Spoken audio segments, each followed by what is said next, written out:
All right, here's another one that I get all the time. And I don't know if it's as much of a problem as people think it is, really. And what it is this. People come to me and they're like, Ben, I'm making tons of offers and none of them are getting accepted. And that's the problem. Or is it a problem? I think that a lot of people just really don't understand how many offers it takes to find a smoking deal on a house. You know, usually you're not going to make like 5 offers or 10 offers or even 20 offers before you find a really killer deal. It's going to have to be, you know, higher than that. And I think what people do is they get out there and they start swinging the bat and making offers, but they're not getting accepted. And they're not getting accepted because their offers are too low. All right? But think about the other side of that argument. I mean, what's the better problem to have? You're making dozens of offers and none of them are getting accepted, or you're making dozens of offers and you're having dozens of acceptances.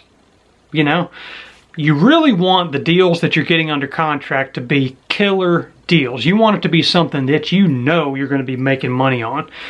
If you're making offers and every other one is getting accepted, what that means is you're going to be burning a lot of those sellers because you're not going to be able to close, because you're going to try to market that property and find a buyer, and nobody's going to want that property because you're asking too much.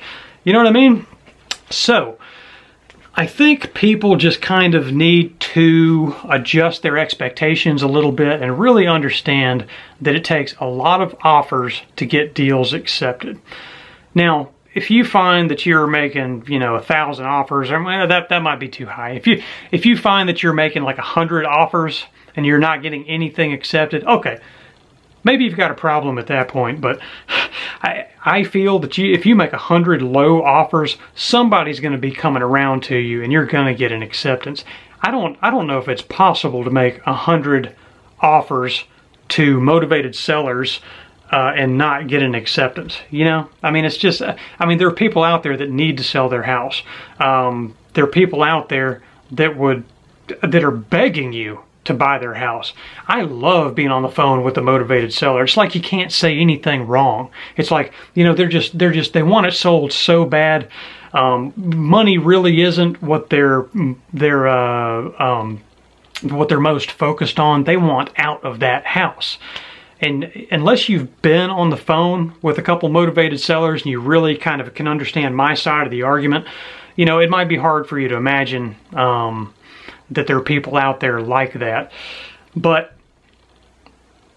if you're making 100 offers, you're going to come across somebody like that.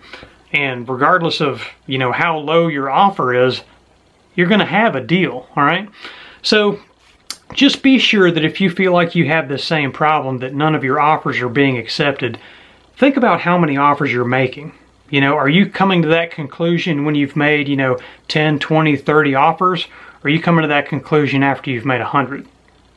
Because you're going to be having some deals if you're making, you know, 100 offers, I assure you. And again, I'm going to touch on the point one more time. Follow up.